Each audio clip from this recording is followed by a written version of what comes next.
Hay una gran duda con respecto al por qué las vacunas contra SARS-CoV-2 se han podido desarrollar en tan poco tiempo, como vemos aquí en esta diapositiva, ¿sí?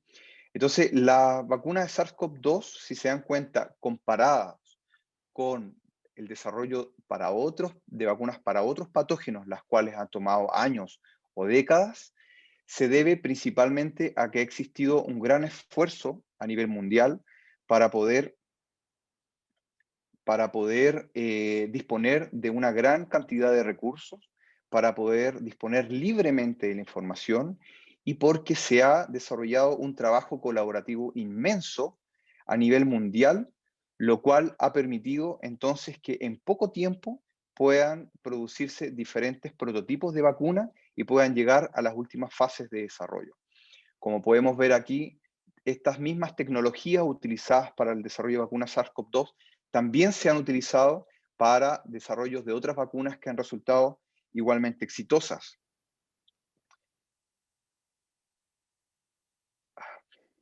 Aquí está. ¿Cómo podemos tener hoy en día vacunas para difteria, para sarampión, para papera, por ejemplo, para hepatitis A, hepatitis B? Y si se dan cuenta, la utilización de vacunas ha permitido disminuir hasta un 100% los, los casos de estas enfermedades en aquellas poblaciones que se encuentran vacunadas. Y eso, a la larga, ha permitido reducir hasta un 100% el número de muertes causadas por estas enfermedades gracias al uso de vacunas. En efecto, hay algunas vacunas que todavía su desarrollo requieren ciertas mejoras, como por ejemplo la vacuna para neumococo, las cuales tienen un nivel de reducción más bien moderado y también a nivel de mortalidad. Sin embargo, si lo llevamos desde el punto de vista poblacional, esto es un gran avance debido a que se pueden salvar millones de vidas de niños que reciben estas vacunas. Para poder desarrollar vacunas, como vimos en las diapositivas anteriores, es un camino largo, es un camino que está altamente regulado. Existen diferentes agencias internacionales, como pueden ser la FDA o las agencias europeas, o bien el mismo ISP en el caso de Chile, los cuales para poder contar con el registro, es decir, con la autorización para el uso de vacunas a nivel poblacional, es necesario demostrar que se realizaron ensayos en laboratorio, ensayos preclínicos, ya sea en líneas celulares o en animales como ratones. Posteriormente, tienen que cumplir ciertos datos realizados en fase 1, 2 y 3, en la cual, como pueden ver, el número de personas que participan en estos ensayos va siendo cada vez mayor, hasta poder contar con la cantidad suficiente de información con respecto a la seguridad que tienen estas vacunas y a la eficacia que tienen estas vacunas para poder entonces entregar todos estos antecedentes a las agencias reguladoras, como puede ser el ISP en Chile, la cual va a analizar entonces todos los datos dispuestos por parte de las empresas farmacéuticas o los grupos farmacéuticos que están presentando estos antecedentes para finalmente aprobar el uso en la población de estas vacunas que se van a registrar y eventualmente pasar a un estadio de fase 4 en el cual va a llevar la utilización o la realización de ensayos en una población muchísimo mayor que incluso puede llegar del orden de países. Con respecto a las vacunas que se encuentran aprobadas, podemos decir que en Chile contamos con Pfizer, con Oxford AstraZeneca, con Johnson Johnson, con CanSino, con Sinovac. Las vacunas han mostrado diversos niveles de eficacia, todos con absoluto nivel de seguridad, es decir, ninguna de las vacunas ha mostrado efectos adversos graves, todos son efectos adversos típicos de la utilización de vacunas, que ya los conocemos, que más adelante Marianelli va a hablar de ello. Pero con respecto a la eficacia, vemos que hay una gama de eficacias que va desde el 95% para el caso de la vacuna de Pfizer hasta un 50% del caso de la vacuna de Sinovac. Esto se refiere a la eficacia en relación a la capacidad de evitar que las personas presenten síntomas. Con respecto a la capacidad de evitar que las vacunas presenten mortalidad, podemos llegar a casi 99%, y en el caso de Sinovac en Chile estamos por sobre el 80% de eficacia para desenlaces fatales. Por lo tanto, en todos los casos estamos hablando de vacunas eficaces para poder evitar enfermedad grave y para poder evitar entonces casos de mortalidad. Ahora bien, ¿qué está pasando a nivel mundial con respecto a la vacunación? Podemos ver aquí que Israel nos lleva a la delantera con respecto al porcentaje de la población que se encuentra efectivamente vacunada con la totalidad de las dosis de los tipos de vacuna que están utilizando. Recordando que hay vacunas que presentan la necesidad de hacer 2 dosis, como pueden ser la de Pfizer y la de Sinovac, o bien vacunas que no están en este gráfico, como la de CanSino, recientemente autorizada en nuestro país, que requiere una sola dosis. Entonces, este gráfico lo hice ayer utilizando los datos entonces que están reportados por parte de los países que han finalizado la totalidad de las dosis para su población. Vemos que en Israel tenemos más del 50, casi el 60% de su población se encuentra completamente vacunada, es decir, completamente protegida, y comparado con ella, tenemos que nuestro país es uno de los países que más ha vacunado a su población, sumado con Reino Unido o Estados Unidos, y por debajo tenemos, por ejemplo, la Unión Europea, como puede ser uno de esos países representantes de Alemania, y vemos otros países vecinos como por ejemplo Argentina, que tienen una tasa de vacunación más bien baja. Fíjense bien, nosotros podríamos esperar entonces que, dado que nuestro país tiene una alta tasa de vacunación, la situación sanitaria hubiera mejorado. Lo que podemos ver es que, lamentablemente, a comparación de otros países como pueden ser Reino Unido e Israel, fíjense bien aquí, Reino Unido, como presentaba unas altísimas tasas de mortalidad, pasaron a casi cero, en el caso de Israel también. Si se dan cuenta, gracias al uso de la vacunación, Israel principalmente utilizando vacuna de Pfizer y Reino Unido principalmente utilizando vacuna Oxford AstraZeneca. Se dan cuenta cómo los casos de COVID disminuyeron drásticamente. Bueno, en el caso de Chile eso no ha ocurrido, ha sido casi un objeto de estudio de qué es lo que puede estar pasando en nuestro país, que a pesar de tener una alta tasa de vacunación, tenemos todavía una gran prevalencia del virus, llegando casi 50.000 casos activos en los últimos días, lo cual da alta preocupación. Vamos a tratar de responder eso más adelante. Pero presento este escenario en donde tenemos una alta tasa de vacunación, pero tenemos también una alta tasa de incidencia de COVID-19 en nuestro país. Si analizamos las mortalidades, si se dan cuenta, vemos que igualmente Israel y Reino Unido casi llegan a cero, incluso en los últimos días han presentado cero personas fallecidas. En cambio, en nuestro país mantenemos una alta tasa de mortalidad a pesar de tener un alto porcentaje de nuestra población vacunada.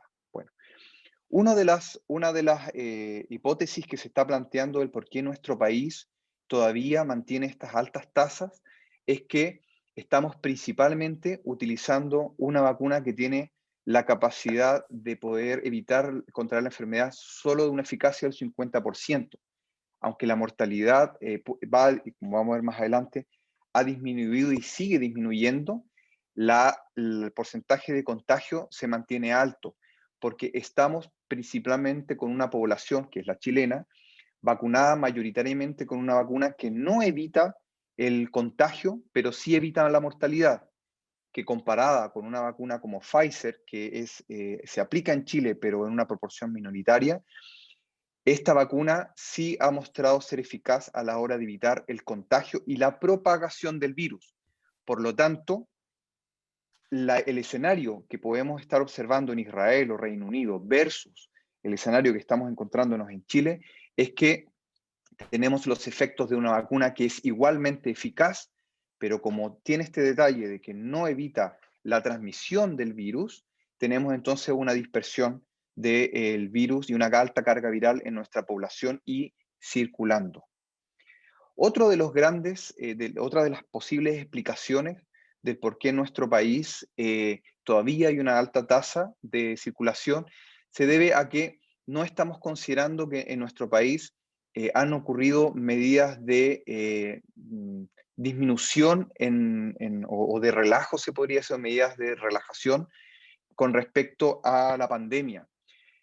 El doctor Jeffrey Chapman de la Universidad de Columbia es un epidemiólogo, elaboró un modelo basado en Estados Unidos, dado que tenían tenía la misma preocupación con respecto a qué es lo que ocurriría en Estados Unidos si es que las medidas de control o de autocuidado se relajan, como por ejemplo, ya lo pueden haber visto en las noticias, que en algunos estados incluso ya se permite el no uso de las mascarillas en el aire, en espacios cerrados.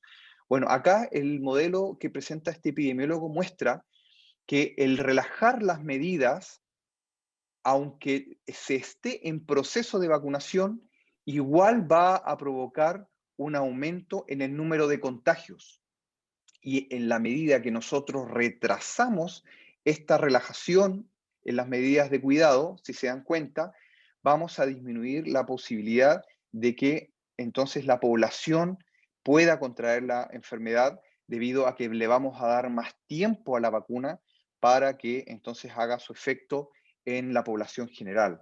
Bueno, lo que estamos viendo, lo que vimos, por ejemplo, para el verano, que fueron las medidas que permitieron el viaje para vacacionar, o bien estas medidas del pase de movilidad que también están permitiendo una mayor circulación, y ya se ha visto esto en la circulación en las calles, ha aumentado drásticamente el número de personas que están circulando en nuestra ciudad, sobre todo Santiago.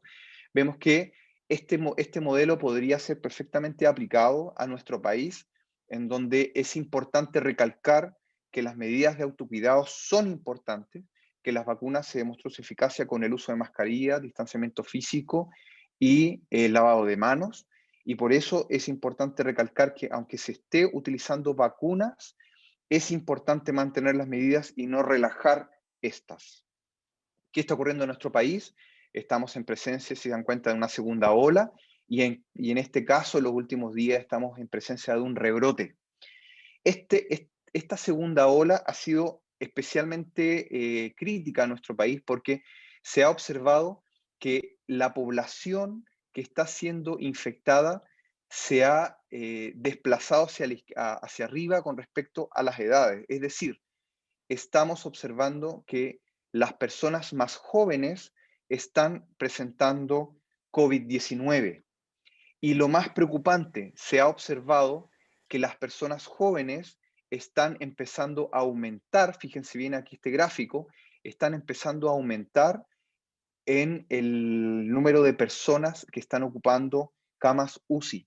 Se está observando que las personas jóvenes están aumentando su presencia en las camas UCI.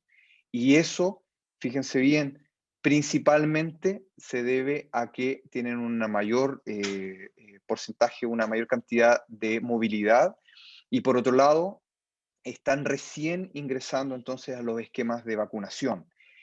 ¿Qué puede conllevar este aumento en la UCI?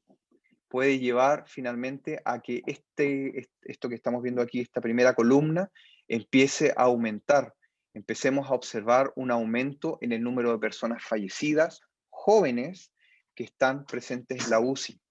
Por eso es que en muchos países se está haciendo un llamado a los más jóvenes y se está haciendo un llamado a la población presente en los campus universitarios para que se vacunen, para que se concienticen, y eso es un poco lo que estamos haciendo hoy en día, para que puedan entonces acceder a la vacuna, que desde la semana pasada ya sobre 18 años pueden vacunarse, y que finalmente lo hagan.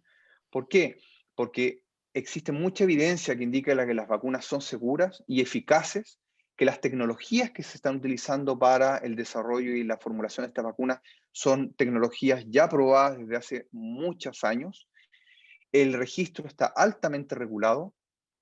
Las vacunas fueron probadas en su eficacia manteniendo las medidas de autocuidado y por eso es que se llama a que se mantengan estas medidas. Es importante también aquí destacar, el COVID-19 está afectando cada vez más a la población joven Y por eso, dada nuestra realidad, en donde estamos con una vacuna que tiene una gran capacidad para poder defender a las personas individualmente, es que se está postulando que finalmente necesitamos un 100% de nuestra población vacunada y no el 70-80% que se decía inicialmente, sino que un 100% de la población vacunada para poder entonces facilitar que exista el control de la pandemia, al menos en nuestro país. Por eso hago este llamado, y es que todos deben vacunarse como si fueran entonces unos jefes. Muchas gracias.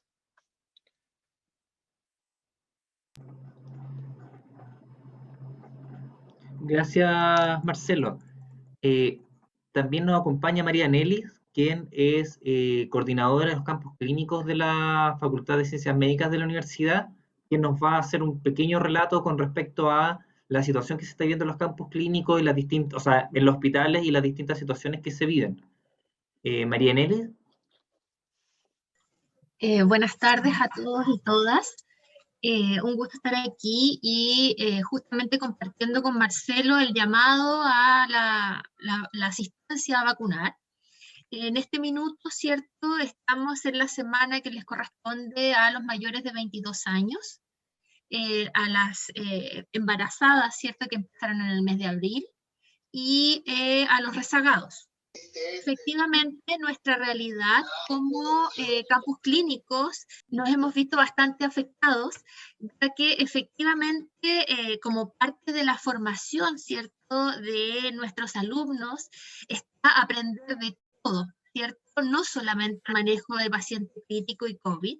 En este minuto nos hemos dado cuenta que efectivamente Hospital Ponte tú San José, que tenía 11 camas críticas, pasó a tener 800 camas críticas.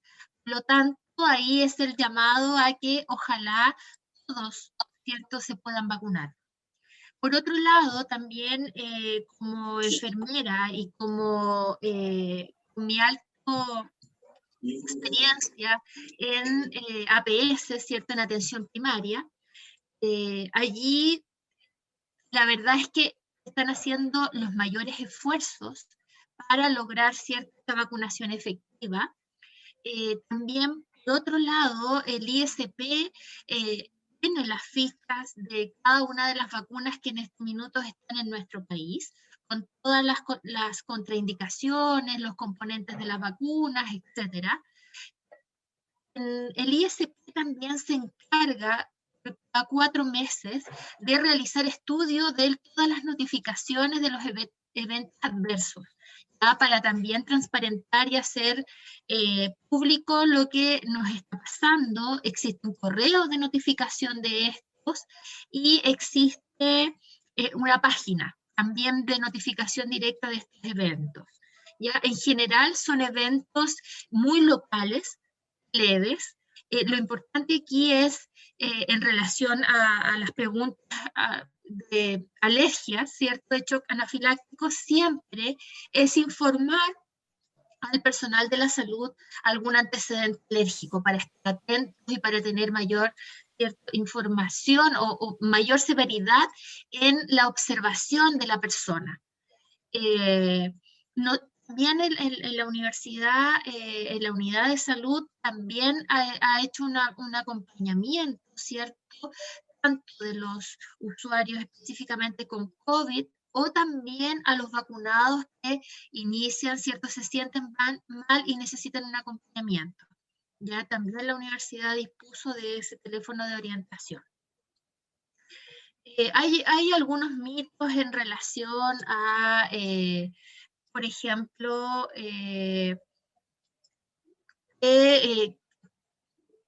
a ver, si me esperan un segundo, les voy a compartir, ¿cierto? Incluso yo encontré mitos en relación a si produce o no infertilidad, si con una u otra vacuna me puedo, ¿cierto?, desmayar o producir mayores efectos adversos que otras. La verdad es que yo encontré que en este minuto el ISP publicó ya la evaluación de dos de las dos principales vacunas, ¿ya? Y ahí salen publicados solo los eventos adversos locales y los leves, ¿ya? Porque ha sido lo más masivo en este minuto. También en relación a las medidas de refuerzo, tanto lo que es el uso de mascarilla, el lavado de manos y el distanciamiento social deben seguir, que muchas veces al yo vacunarme, al tener la primera dosis, yo ya me siento protegido, y no, nunca hemos estado 100% protegidos, ¿ya? ¿Por qué razón? Porque resulta que al tener la primera dosis, tengo que darle tiempo a la vacuna que haga su efecto. Al tener la segunda dosis ya tengo la inmunidad. Por lo tanto, tengo la inmunidad al día 14. ¿Ya? No puedo darme liviandad de salir libremente, ¿cierto? De compartir. Eso se ha visto mucho en los jóvenes. Al tener la primera dosis se relajan. Y ya eso nos ha dado una evidencia, ¿cierto? Que lamentablemente algunos usuarios que están en la UCI, por lo menos el 65%, el 65, el 63% no tienen la primera dosis, ¿cierto? Y el 86% de los usuarios que están hospitalizados en las UCIs no tienen la segunda dosis. Por lo tanto, nosotros nos sentimos protegidos de la segunda dosis, en el caso de las vacunas que tienen 2 dosis, esperando los 14 días, sin relajar las medidas, ¿cierto?, de el uso de mascarilla, lavado de manos y el distanciamiento. No sé si les gustaría un poco conocer las fichas que tiene publicado el ISP. A lo mejor sería importante mostrárselas.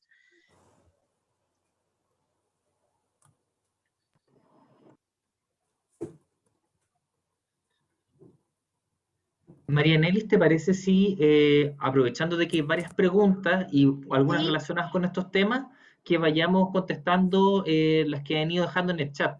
Entonces, por Sí, ejemplo, Rodrigo Tobar hace un rato consultaba qué es lo que se saca al vacunarse si el virus está mutando constantemente. No sé si el doctor Cortés o María Nelis puede Sí. contestar esto. Lo que se busca con la vacunación, a ver, claro, en efecto, las vacunas están formuladas con la variante o la cepa original con la cual comienza la pandemia. Y lo que se logra finalmente es evitar que las personas puedan generar un COVID grave, ya que puedan finalmente caer en UCI y fallecer. Entonces, claro, en efecto, el virus va mutando constantemente. Esto es una carrera en la cual el virus va a estar generando nuevos linajes, que también se le llama de manera general como variantes, la palabra correcta es linajes.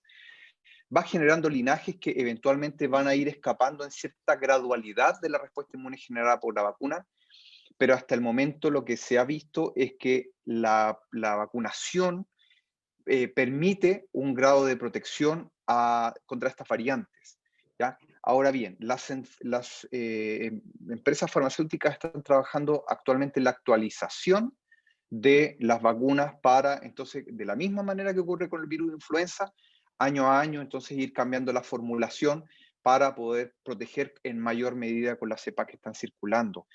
Pero es absolutamente necesario realizar la vacunación porque el hecho de que los virus muten o este virus mute es algo que es natural dentro de estos agentes biológicos que son los virus, es algo que es normal y por lo tanto nosotros no por eso vamos a dejar de vacunarnos. La consulta es hasta qué parte o sea, hasta cuándo una vacuna se considera experimentación, cuántos años toma aproximadamente en conocer que una vacuna sea efectiva y y cómo los ensayos debiesen continuar para contrarrestar los efectos adversos que ha tenido hasta el momento, o sea, que se han visto en las vacunas en algunos casos.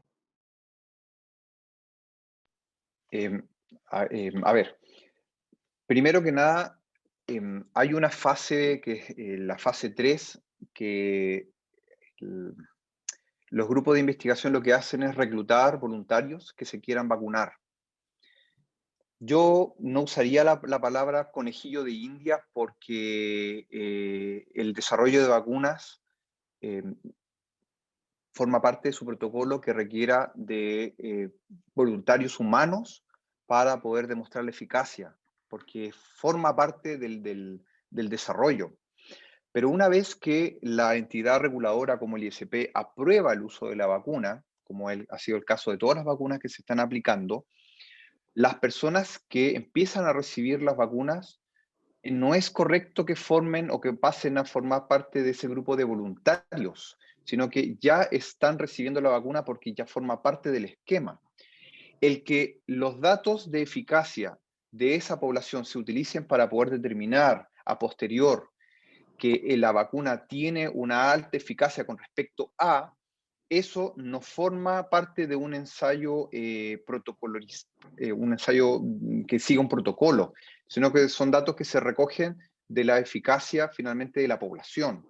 Por lo tanto, es equivocado hablar de que los sujetos que están vacunados con una vacuna registrada siguen siendo, entre comillas, conejillo de India. Eso no es correcto, porque una vacuna registrada es porque está autorizada para su uso en la población, ¿ya? Entonces yo quitaría ese riesgo, ese término, y por otro lado, si ya la vacuna está registrada es porque los antecedentes mostraron que la vacuna es segura en el uso poblacional, ¿ya? Por lo tanto, deja de ser una vacuna experimental y se convierte entonces en una vacuna registrada, ¿ya?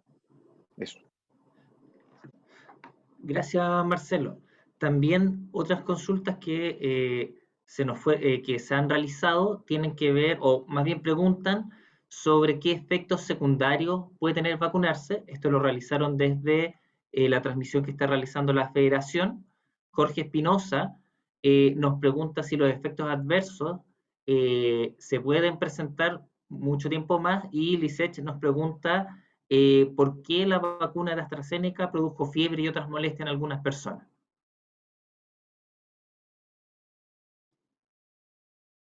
Marianelli podría ver lo de los efectos adversos. Ok. Sí, efectivamente existen eventos adversos, ¿cierto?, atribuibles a la vacuna, que están los locales, que son dolor en el sitio de punción, ¿cierto?, enrojecimiento, hinchazón, endurecimiento o picazón en la zona. Y están los sistémicos, ¿cierto?, que ahí entra el dolor de cabeza, el cansancio, el dolor muscular, las náuseas, diarrea, dolor articular, ¿cierto?, tos, escalofrío, disminución del apetito, vómito, sarpullido, reacciones alérgicas y fiebre. La verdad es que en general las 4 vacunas pueden tener estos eventos tanto locales o sistémicos, ¿ya? Aquí lo importante es tener un buen manejo de ellos, estar, ¿cierto?, atentos que están apareciendo, si son eventos efectivamente que ustedes se dan cuenta que son más allá de un evento leve, ojalá notificarlo, intermedio, ya sea de un correo o de cualquier profesional de la salud, puede notificar este evento adverso para hacer un seguimiento de este. Lo otro es tener un manejo, ¿cierto?, de estos eventos con indicación médica, ¿cierto? Por lo general hay medidas tanto médicas como de enfermería, como paños húmedos, paños tibios, ¿cierto?, del sitio de punción, medición de la temperatura, combinados con algún tipo de analgésico para lograr la moderación de este. Por lo general, estos eventos adversos no debiesen pasar más allá de 48 horas, ¿ya? Si yo tengo un evento adverso, me dura más allá de eso, háganlo saber al profesional, ¿cierto?, a algún médico para que haga la notificación. Eso es importante. Eso en general de los eventos adversos. También cuando hay eventos de mayor magnitud, inmediatamente durante el periodo de espera de los 30 minutos, o si yo refiero tener ¿cierto? Este evento adverso, ya sea antecedentes alérgicos, probablemente no me vayan a dejar 30 minutos, me van a dejar un periodo un poco más prolongado para evaluar, ¿cierto?, cuáles son mis condiciones generales.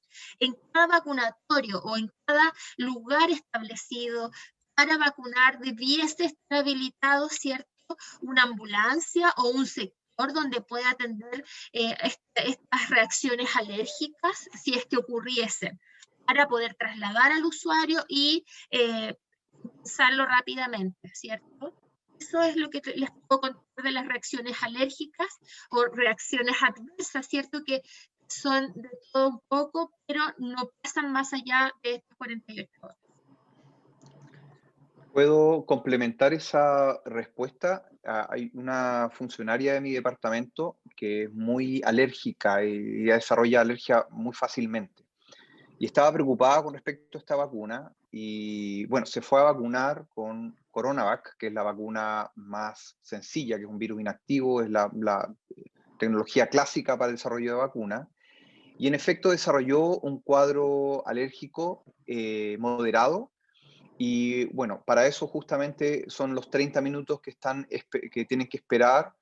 Cuando empezó a desarrollar entonces este cuadro alérgico, donde empezó a picarle la garganta y todo eso, inmediatamente entonces recibió atención médica y recibió entonces un tratamiento antihistamínico y pudo después de entonces estabilizarse, pudo ir a la casa. Posteriormente el médico le indicó que para la segunda dosis, que tenía que aplicársela igual, de hecho se la aplicó hace la semana pasada, la segunda dosis, tuvo que hacer un tratamiento entonces preventivo y tuvo que estar con tratamiento con corticoides y con antihistamínicos, preparando entonces su cuerpo para poder recibir la segunda dosis. Lo recibió y de hecho no tuvo ningún problema de efecto alérgico por la vacunación.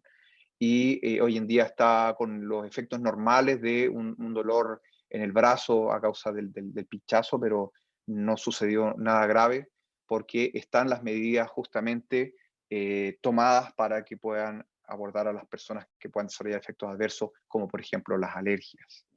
Eso quería complementar. Gracias, Marcelo. También desde la transmisión que está haciendo la federación, se consulta sobre si es pertinente buscar una cierta vacuna y si todas tienen el mismo nivel de efectividad. No sé si María Nelly nos podría ayudar con esta consulta.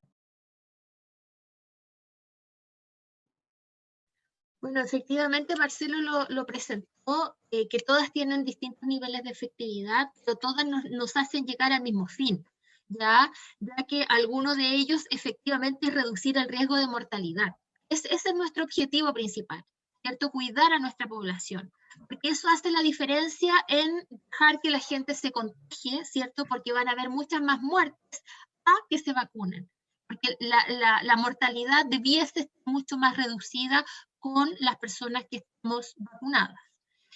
Por otro lado, también el tema de las dosis, ¿cierto? De las terceras dosis, es importante que esto se ha estado evaluando. Lo mismo ocurre si en algún minuto se presentara un evento, ¿cierto?, adverso, importante, a lo mejor van a suspender la administración por un periodo breve, ¿cierto?, mientras se analiza si es asociado o no es asociado. Eso también es súper responsable hacerlo. O sea, siempre estamos en proceso en que nuestras instituciones de salud pública son súper potentes. Entonces, no van a dejar pasar ningún evento importante sin hacer la investigación respectiva. Ya eso es importante también destacar. Muchas gracias, María Nelly. También o sea, hay dos preguntas que la agrupamos en una, que tiene que ver con una que realiza Lisette, que pregunta si efectivamente las vacunas elevan la cantidad de azúcar en la sangre, y otra consulta que viene desde la transmisión que está haciendo la federación, que consultan si las vacunas generan magnetismo o no. No sé si el doctor Cortés o María Nelly nos pueden ayudar con esto.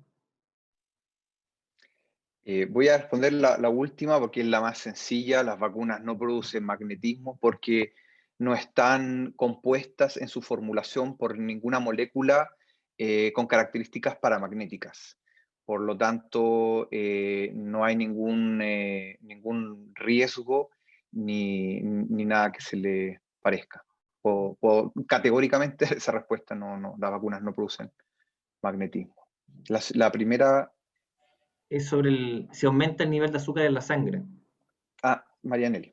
Sí, la verdad es que más que la vacuna en sí que aumente el azúcar en la sangre, recordemos que si una persona es diabética, ¿cierto? Y le da susto ir a vacunarse, el ver mucha gente, enfermarse, esa situación en sí le va a hacer un aumento, ¿cierto?, del azúcar en la sangre. Entonces eso a lo mejor la puede descompensar o lo puede descompensar, más que la vacuna en sí. Es la situación, ¿cierto?, el manejo que yo tengo con mi patología de base, lo que va a afectar en el resultado de la elevación, ¿cierto?, de azúcar en la sangre.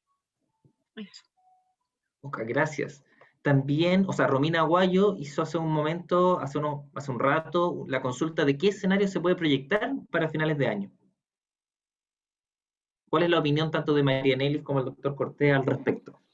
Ojalá tuviéramos una esfera de cristal y pudiéramos ver qué es lo que está sucediendo. La verdad, esta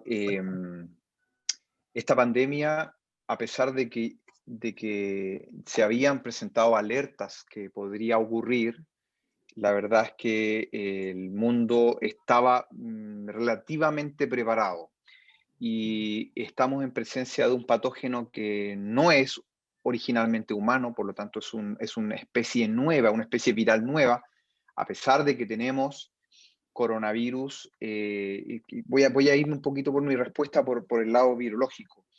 Nosotros tenemos naturalmente coronavirus dando vuelta por nuestra población. Y los coronavirus que habitualmente nos infectaban producían un resfrío común, un resfrío leve, ¿sí? Este virus, al ser una especie nueva que estaba adaptada para otra especie animal y que finalmente ingresa, eso se le llama virus emergente, ingresa entonces a nuestra población humana y empieza a causar esto que ya vimos como pandemia, a la larga se postula que va a ir decayendo la agresividad, que el término correcto es virulencia. Debería ir disminuyendo la virulencia en la medida que nosotros primero desarrollemos las vacunas, que es lo que hemos estado conversando ahora, pero también a nivel de respuesta inmune poblacional, empecemos entonces a generar esto que se denomina inmunidad de rebaño.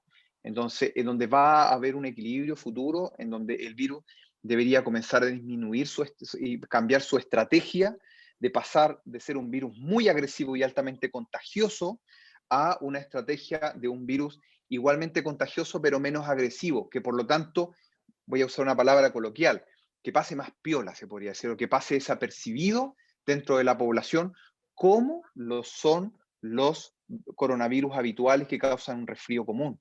Entonces, hay un virólogo que postuló que de aquí desde el inicio de la pandemia, 10 años es lo que debería tardar entonces esta nueva especie viral en poder adaptarse a la población humana y llegar entonces a este equilibrio de no ser un patógeno tan virulento y tan agresivo. Ahora, ¿qué nos espera a final de año?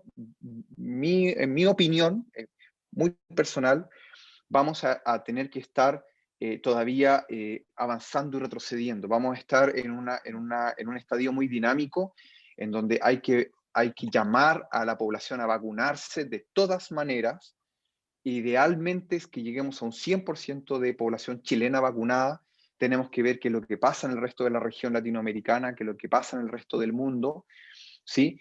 Y deberíamos entonces estar pensando en que el uso de la mascarilla va a ser algo habitual. Fíjense bien que incluso muchos animes y muchas películas en Japón, en China, ya los personajes usan mascarilla de manera natural. Incluso hay mascarillas de diseño y es algo que ya forma parte de la cultura asiática.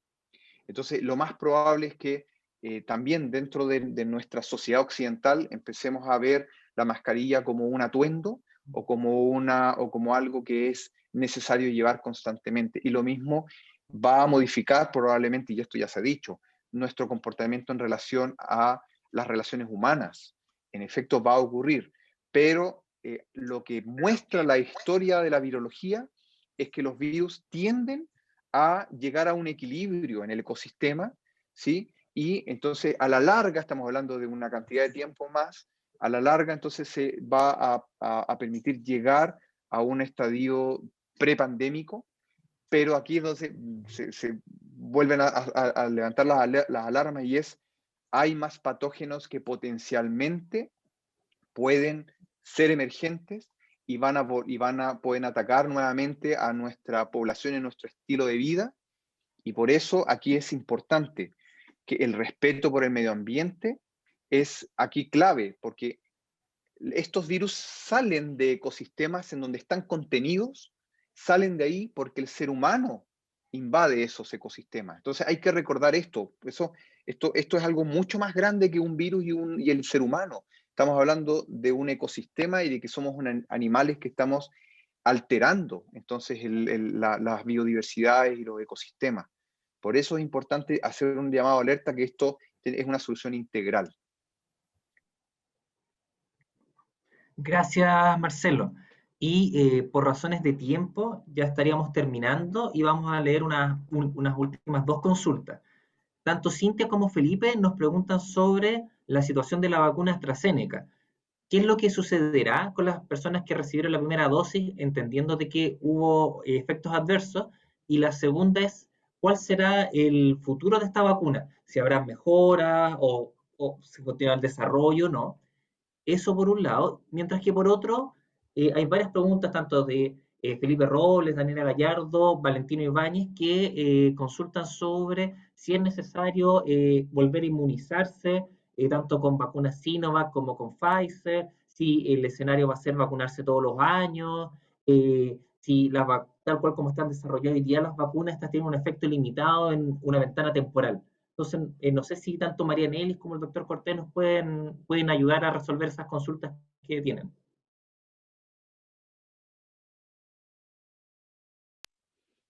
Marianelli, después yo remato.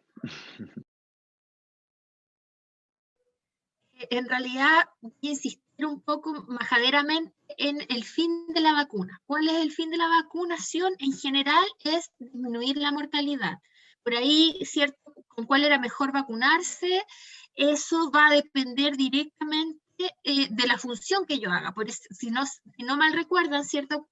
Quienes partieron vacunándose fue el personal de la salud, que no queríamos que se enfermaran, ¿cierto? Ni que murieran, que los necesitábamos para el cuidado de la población. Después se empezaron a incorporar otras vacunas que son igualmente efectivas y disminuyen el riesgo de mortalidad. Eso es lo importante, ¿ya? Que nos vamos a enfermar probablemente si no mantenemos las medidas del uso de mascarilla, el distanciamiento y el lavado de manos. Y ahí hay que ser súper majaderos, un poco hablando del tema del pase de movilidad, etcétera. Si bien hay una libertad, es una libertad que debemos ser súper responsables con nosotros mismos y con las personas que queremos. Entonces yo sí voy a salir siempre y cuando sea realmente necesario, todavía, ya hasta no tener el control cierto, real de lo que está pasando en mi entorno. Entonces, eso es bien necesario tener conciencia.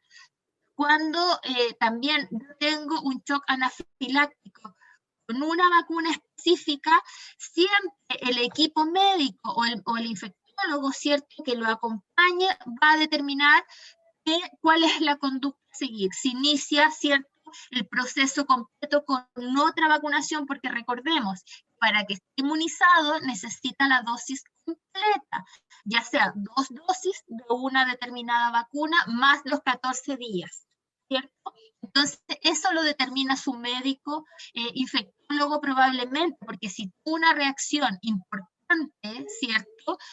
Esto va a ser acompañado por un equipo de salud, no va a ser la persona que decida hacer la otra vacunación que le corresponde. Va a haber un médico atrás y lo más probable es que si fue una reacción así, va a ser un médico especialista. Eso.